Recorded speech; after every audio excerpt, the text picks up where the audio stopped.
রাজধানীর কাফরুলে রাত 11:30টার দিকে একটি এলোপাতাড়ি গুলির ঘটনা ঘটে এবং আমরা এই যেখানটাতে আছি সেই স্থানটিতে কিন্তু মূলত এই গুলির ঘটনাটি ঘটে এবং আপনারা লক্ষ্য করলে দেখতে পাবেন যে আমরা যে স্থানটিতে গুলি করা হয়েছে এবং সেই স্থানটিতে কিন্তু ইট দিয়ে রাখা হয়েছে এবং এই স্থানে কিন্তু এসে পড়ে যান যাকে গুলি করা হয়েছে, অর্থাৎ যিনি গুলিবিদ্ধ হয়েছেন ভিকটিমের নাম হচ্ছে ইউসুফ আলী।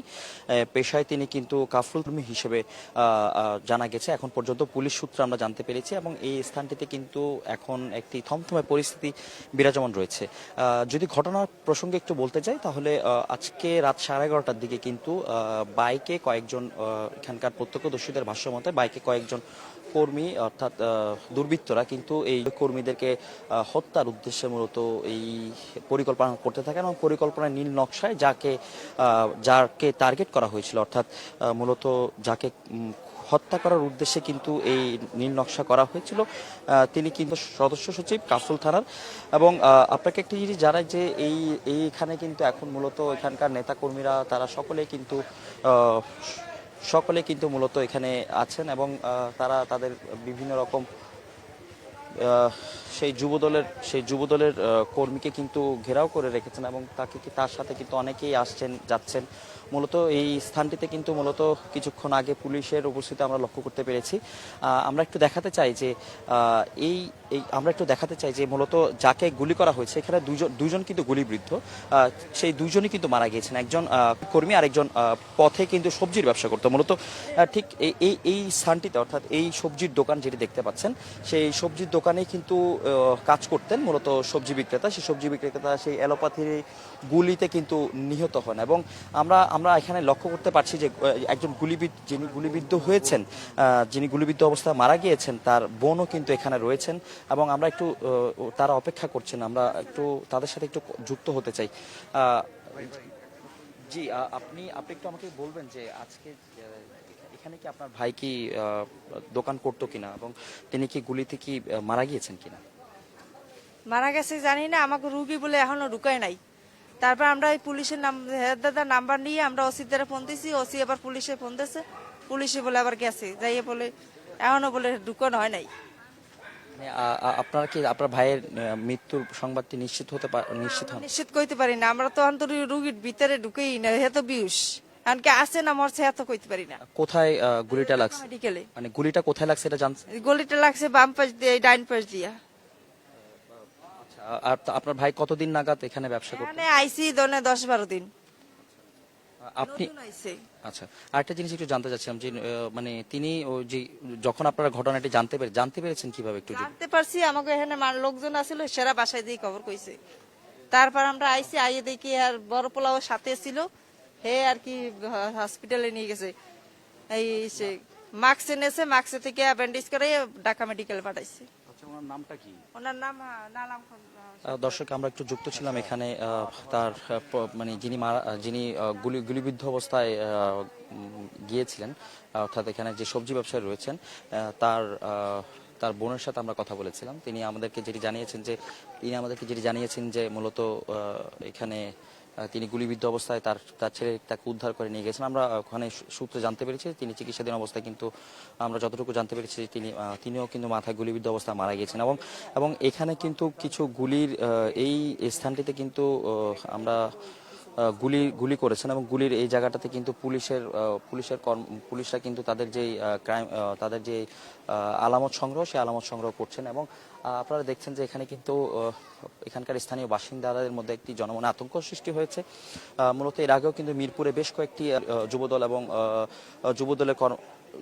যুবদলের মানুষকে কিন্তু এবং বিভিন্ন রাজনীতিক যারা কর্মকাণ্ডে জড়িত সরকার দলের অর্থাৎ বিএনপির রাজনীতির সাথে যারা জড়িত রয়েছেন তাদের সাথেও কিন্তু মূলত তাদের উপর হামলা চালানো হয়।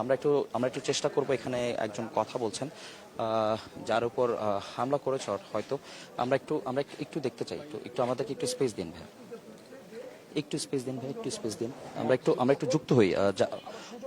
মূলত ওনার উপর হামলা করেছিলেন, যার উপর হামলা করেছেন তিনি কিন্তু এখন কথা বলছেন। আমরা একটু ওনার সরাসরি যুক্ত হচ্ছে তার সাথে। যখন বলছে ভাইকে নক দে, সুজন আমাকে ফোন দিয়ে সুজন আমাকে বলল যে ভাই আপনার ঠিক অপোজিটে ক্যাপ পরিহিত যে ছেলেটা, আপনি কি চিনেন ওকে?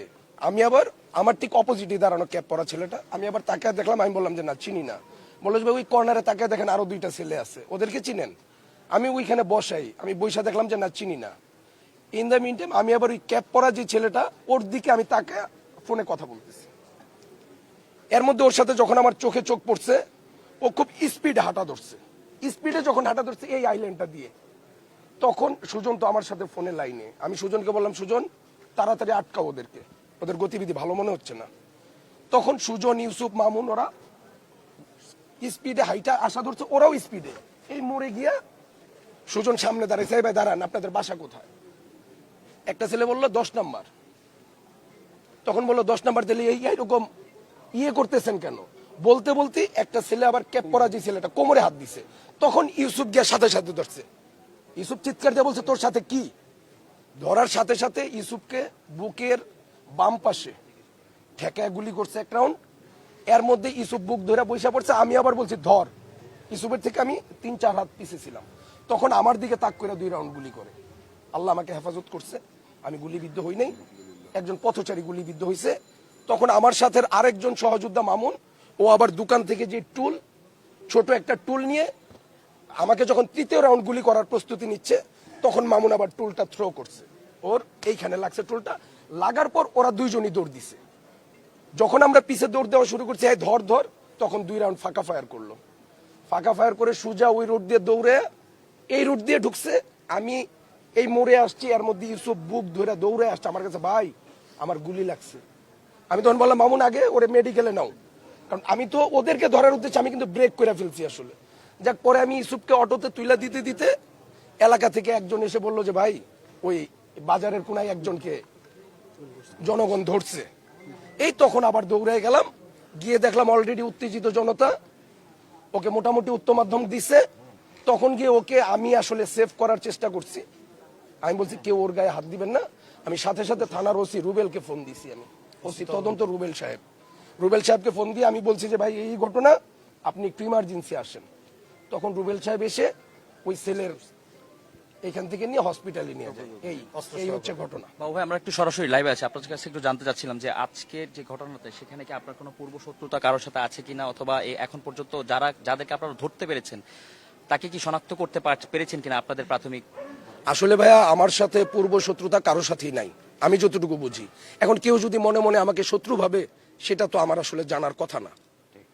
আর যেই ছেলে পেলে, ওদেরকে তো আমি অন্তত এক নজর দেখছি। যদি ওরা আমার এলাকার হইতো, অবশ্যই আমার চিনার কথা, কারণ এই এলাকার প্রত্যেকটা ঘরের প্রত্যেকটা সন্তানকে আমরা চিনি, আমাদের কলোনির। আমরা চিনি না এমন না, বাট আমার কাছে মনে হচ্ছে ওরা অজ্ঞাত, এই এলাকার না। তারপরে যেহেতু প্রশাসনের কাছে অস্ত্র সহ যেহেতু গ্রেফতার হয়েছে, অবশ্যই প্রশাসন এটা তদন্ত করে, সঠিক তদন্ত করে, যারা এটার সাথে জড়িত, কারণ ওরা, আমি যেহেতু চিনি না, ওদের সাথে আমার কোনো শত্রুতা নাই, ওদেরকে XYZ যে কেউ পাঠাইছে, এটা আসলে তদন্ত করে বের করার দায়িত্ব প্রশাসনের। আপনার পক্ষ থেকে কি আইনানুগ ব্যবস্থা নিতে যাচ্ছেন এখন? আমার পক্ষ থেকে আইনানুগ আসলে বর্তমান রাষ্ট্রের সিস্টেম যেটা, ওরা যেহেতু আমাকে হত্যার উদ্দেশ্যে আসছে গুলি করতে, অবশ্যই আমার একটা মামলা করা লাগবে। আর যেহেতু আমার সহযোদ্ধা ইউসুফকে গুলি করে মেরে ফেলছে, সেটাও একটা হত্যা মামলা হবে। আর এই ছেলে যেহেতু অস্ত্র সহ অ্যারেস্ট হয়েছে, অস্ত্র মামলাও হবে। ওর সাথে যারা যারা জড়িত আছে সেটা প্রশাসন ফাইন্ড আউট করবে, দেন প্রশাসনের ব্যবস্থা প্রশাসন নেবে রাষ্ট্রীয় আইনের মাধ্যমে। না, আমি যেটা একবার আপনার উপর একটা অ্যাটাক নেওয়া হয়েছে, সেই জায়গাটা থেকে আপনি এখন তো অবশ্যই ভীত অবস্থায় আছেন যে কোনো সময় আপনার সাথে যে কোনো কিছু হতে পারে। অবশ্যই আমি ভীত অবস্থায় আছি। আমি যেহেতু রাজনীতি করি, আমি আতঙ্কে আছি। আমি যেহেতু রাজনীতি করি, আমার প্রোগ্রাম করা লাগে, ওপেন ঘোরাফেরা করা লাগে। আমার ঢাকা মহানগরের সদস্য সচিব, আমার লিডার সাজ্জাদুল মিরাজ ভাই আছে, আমি ভাইয়াদের সাথেও কথা বলেছি। আমাকে যেন অন্তত একটু সেফটির ব্যবস্থা করা হয়। হয়তো বর্তমান রাষ্ট্রের যে স্বরাষ্ট্রমন্ত্রী আছে এবং আমাদের যেই বিএনপির চেয়ারম্যান, গণপ্রজাতন্ত্রী বাংলাদেশ সরকারের প্রধানমন্ত্রী জনাব তারেক রহমান, আমি বিনীতভাবে অনুরোধ জানাবো, আমাদেরকে 5 তারিখের আগে এই দেশে কেউ মারতে পারে নাই, কিন্তু 5 তারিখের পরে আমরা একে একে, কিছুদিন আগে আপনারা অবগত আছেন, পল্লবীর সদস্য সচিব কিবরিয়া ভাইকে হত্যা করা হইলো, সেই হত্যাকারীরা অ্যারেস্ট হইলো, আবার বেরো হয়ে গেল। আমি জানতে চাই রাষ্ট্রের কাছে, আইনের ফাঁক এত বড় কেন? একটা মানুষ হত্যা করছে, তাকে তো নিয়ে অন্তত সেই হত্যা মামলার রায় হওয়া উচিত ছিল। কিন্তু দেখেন, কিবরিয়া মারা গেল, মুসাব্বির ভাই মারা গেল, আজকে পর্যন্ত আমরা দৃশ্যমান কোনো বিচার পেলাম না। আমরা অ্যাকচুয়ালি আতঙ্কিত। যুক্ত ছিলাম মূলত আমরা যুক্ত ছিলাম এখানকার যে সদস্য যাকে হত্যা করার উদ্দেশ্যে গুলি করা হয়েছে তার সাথে যুক্ত ছিলাম। এখন আরেকজন কথা বলছেন, তার সাথে আমরা যুক্ত হতে চাই। তিনি ঢাকা মহানগরের। আপনার কি কোনো ব্যবসায়িক কোনো কোন্দল বা আপনার যে রাজনৈতিক কোনো কোন্দল প্রতিপক্ষ এরকম আছে? আসলে ভাই রাজনীতি যেহেতু করি সবার সাথে মিলেমিশে করার চেষ্টা করি।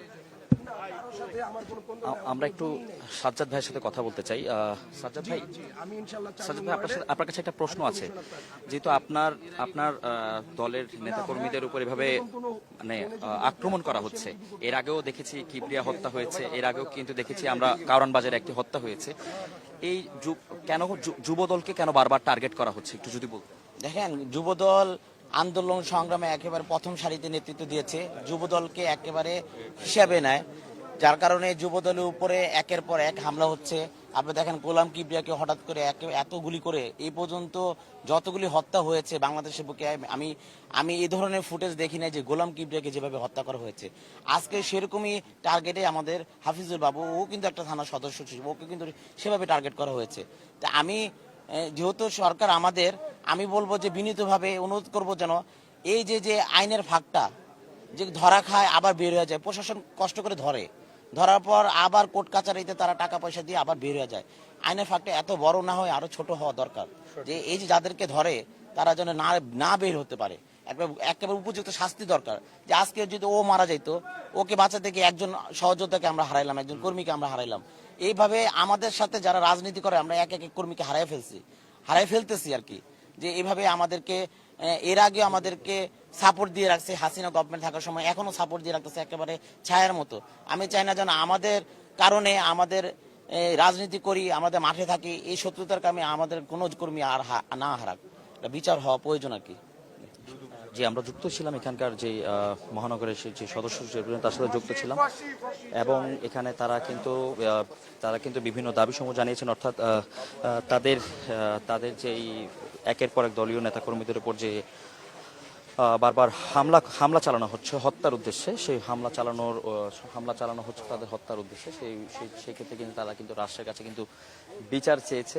এবং আপনারা একটা জিনিস জানেন যে এর আগেও কিন্তু এই আধিপত্য বিস্তার নিয়ে কিন্তু নানা সময় এই ধরনের রাজনৈতিক আধিপত্য বিস্তার হতে পারে এলাকার স্থানীয় যে আধিপত্য বিস্তার, সেই আধিপত্য বিস্তার নিয়ে কিন্তু মূলত এখানে কিন্তু এই ধরনের ঘটনা ঘটে থাকে। এবং এই নিয়ে কিন্তু এখন পুলিশের মধ্যে কিন্তু তাদের যে তদন্ত, সে পুলিশ কিন্তু তদন্ত করছে। এবং এখনো আমরা দেখেছি যে আলামত সংগ্রহ করেছেন, এবং বেশ কিছু এখন পর্যন্ত অনেক কিছু আলামত আমরা সরজমিনে এসে দেখতে পেয়েছি। বিভিন্ন জায়গায় যেখানে গুলি করেছে সেই জায়গাগুলোতে কিন্তু রক্তের ছাপ দেখতে পেরেছি। এবং এই সব কিছু মিলে কিন্তু এই পুরো স্থান জুড়ে কিন্তু একটি আতঙ্ক বিরাজমান রয়েছে। এবং এই আতঙ্ক কাটাতে কিন্তু এখানকার স্থানীয় বাসিন্দারা তারা কিন্তু অনেকেই কিন্তু তাদের পরিবার পরিজন নিয়ে কিন্তু তারা রাস্তায় কিন্তু মানে একটি আতঙ্ক পরিস্থিতি কিন্তু বিরাজমান রয়েছে। তবে এখন পর্যন্ত আমরা যেটি দেখতে পেয়েছি যে মূলত এখানে যারা প্রত্যক্ষদর্শী রয়েছেন তারা কিন্তু মূলত এখনো এখানে আছেন, এবং তারা বিভিন্নভাবে কিন্তু গোয়েন্দা সংস্থাদের তথ্য দিয়ে কিন্তু এই সহায়তাগুলো করছেন। এবং অনেকেই সাদা পোশাকে এসেছেন এই জায়গাগুলোতে। সাদা পোশাকে আসার পর কিন্তু এখনও কিন্তু এখানকার যে আলামত সংগ্রহ সেটি কিন্তু চলমান রয়েছে। তবে এখন পর্যন্ত যে তথ্য রয়েছে, যে দুইজন অর্থাৎ যুবদল কর্মী যিনি রয়েছেন ইউসুফ, তিনি কিন্তু নিহত হয়েছেন গুলিবিদ্ধ অবস্থায়। এবং হাসপাতালে নেওয়া অবস্থায় কিন্তু যে পথচারী যে গুলিবিদ্ধ হয়েছেন তিনিও কিন্তু নিহত হয়েছেন। এবং এখানকার এই থানার যে সদস্য সচিব রয়েছেন বাবু, তাকে কিন্তু মূলত হত্যার উদ্দেশ্যে কিন্তু এই টার্গেট কিলিং করা হয়। কিন্তু ঘটনাক্রমে কিন্তু তিনি এই হামলায় কিন্তু প্রাণে বেঁচে যান। এই ছিল আমার কাছে কাফরুল থানার যে নিহত হওয়ার সর্বশেষ তথ্য।